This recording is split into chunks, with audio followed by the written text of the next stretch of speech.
Hi there, Gemini. Thank you for joining me for your reading. This is Yetta Pearl, and this is your general angel reading for the week of March 28th through April 3rd of 2022. So let's just see what it is that your angels want to say to you for this week. I'm excited always at the beginning of a new reading, even when, like, I'm not a Gemini, but every reading is just fresh and exciting, and I'm eager always to see what the messages are. So we have half of the cards out now, and angels are just saying be patient. They'll get the rest of those messages in a second. Okay. Oh, there it is, the last one. Okay. Okay, let's see. Wow, what a deep reading. Holy cow. Okay. So, stand up for what you believe is right. Don't back down. This is you. This is your real self. This is your if you don't do this, then you will have a hard time forgiving yourself. It's like your integrity will suffer. And integrity is very important to you. So, pardon me. So you need to absolutely stand your ground. Be your true self. This is who you are. You know that this other thing that's gone on or is going on is wrong. It does not line up with your beliefs, with your knowledge, with your values and your morals. And so you need to absolutely stand firm. Your voice can shake, doesn't matter. You need to stay with this, with yourself, and simply refuse to join this. Do not confuse this with controlling other people. This is you. And their control of other people is not on the agenda. Other people can say and think and feel and believe and act how they do. It has nothing to do with you. This is you. Will you join in unwillingly? Or will you say, no, not for me? You need to stand firm for yourself. Okay. So I'm just hearing other people would say stand firm for yourself and like your kids or your elderly people or, whatever the case may be. No, this is for you. Even young children under the age of about 7. Under the age of about 7, yes, I guess you are speaking on their behalf. Over that age, roundabouts, they have their own thoughts and feelings and ideas about what their best behavior is. And so do not be speaking for them. Do not try to control them. And so that's exactly what this still is. Like that, it goes back to that not trying to speak for anybody else. You're only speaking for yourself. Okay, all right. Now, use all your senses. The hearing sense, your seeing sense, your thoughts and feelings, and your knowing sense. So those are the 4 main senses that your angels will be communicating with you. The thoughts and feelings one seems to be the most prominent for you, or maybe just at this time. It probably fluctuates a little bit. And I know you use all of them because everybody does. So, it's just kind of in what proportion. But your thoughts and feelings right now are a real indication. They are your roadmap for what to do, where to go, how to do it, and when. And those are all messages directly from your spiritual guides. That's how they're trying to communicate with you.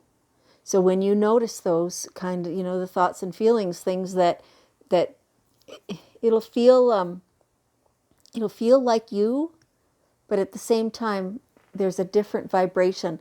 You understand that this is not your ego talking to you, that this is your guidance. It's a lighter weight. Like ego will often be heavy and and fearful, and it'll be rushed.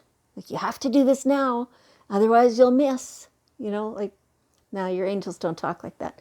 They're it's lighter vibration, and it's usually a loving energy rather than fear-based. And if like there, you can't miss an opportunity. If it's for you, it will continue to come back to you, that opportunity, right? So, but noticing those thoughts and feelings, and that's your roadmap, that's your guide, that's how you know what direction when you're confused, right? Okay. Creative writing. So some of you do some beautiful creative writing. Sometimes it's novels or full books, Sometimes it's blogs or short stories, articles, things like that. Pour yourself into that right now, is what they're saying. Just feel really good about that.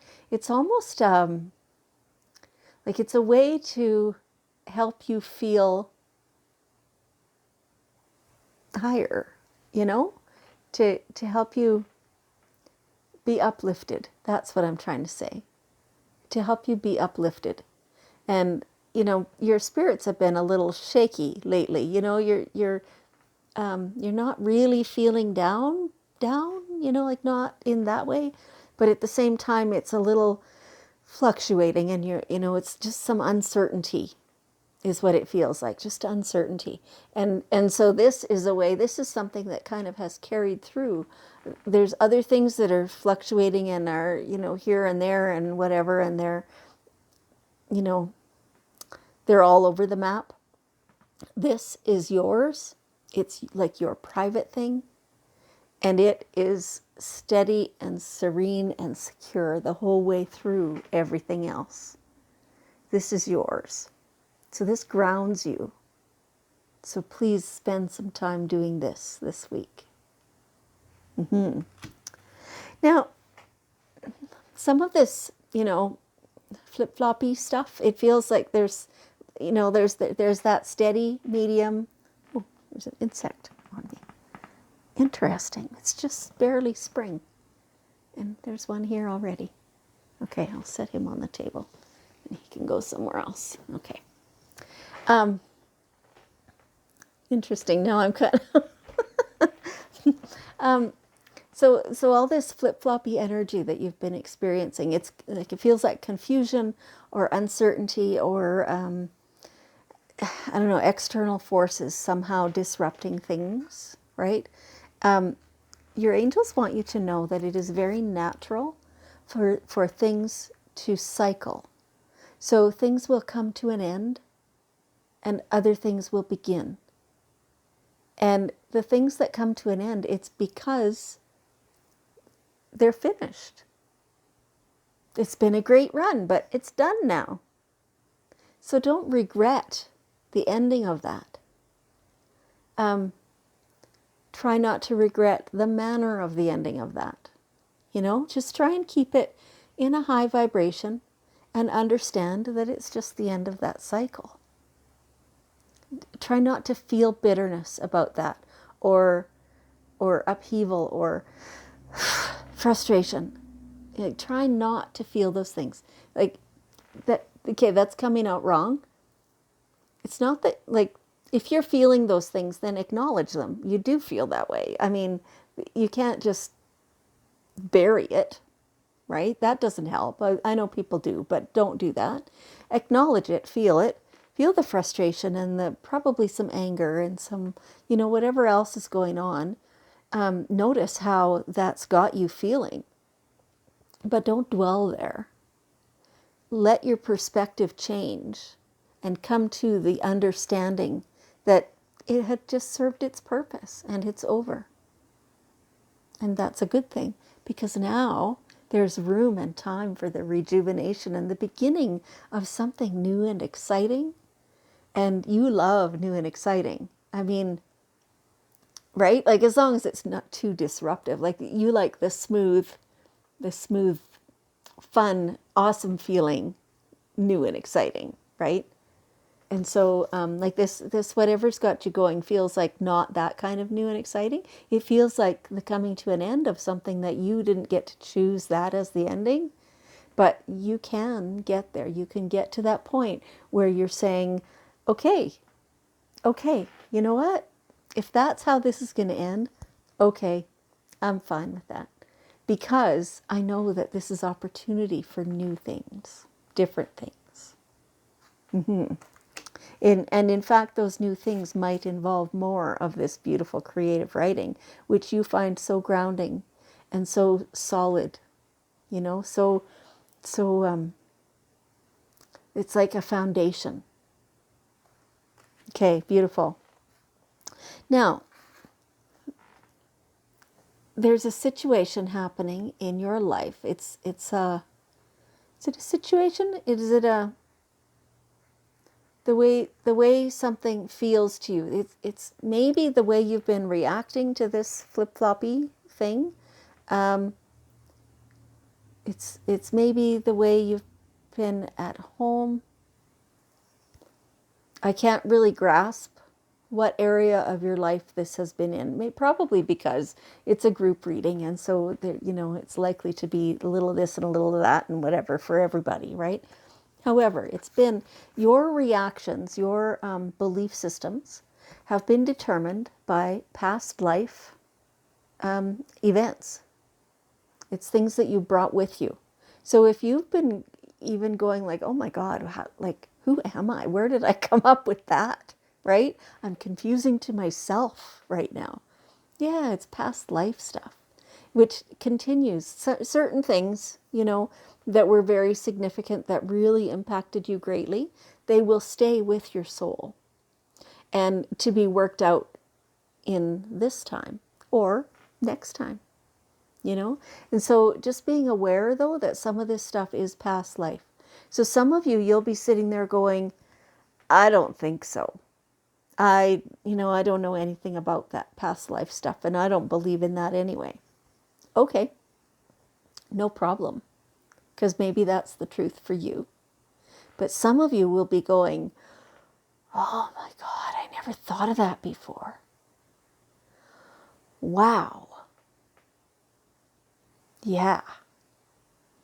And so there are people who do direct past life work. So you can contact some of those people, or you can delve into this yourself. Get, during meditation maybe, ask for what this is and how to resolve it if it needs resolving, or, whatever it is. Read up about Isis. She's a goddess. And, you'll learn a lot from that for yourself. Okay. And yeah, okay. Take several deep breaths and exhale slowly to awaken your energy and to release old patterns.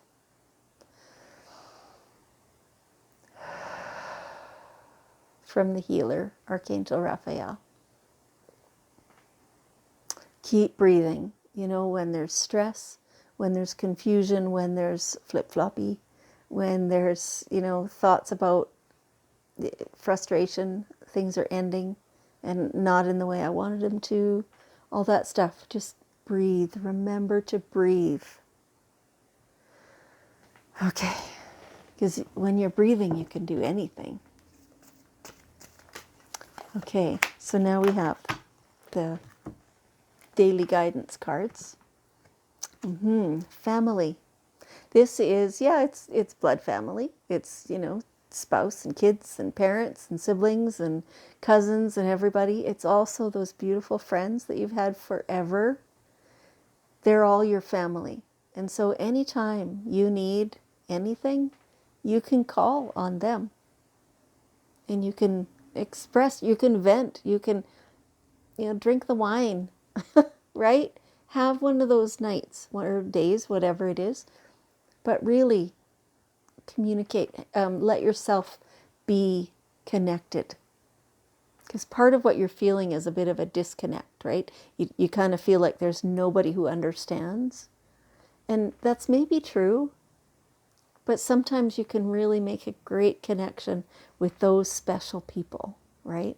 And by the end of that, then you've vented that stuff out and it's gone, and you've been uplifted and you're feeling good again. Yeah. Okay. All right. Gemini, thank you so much for joining. I appreciate you very much, and I love you, and I will see you next week.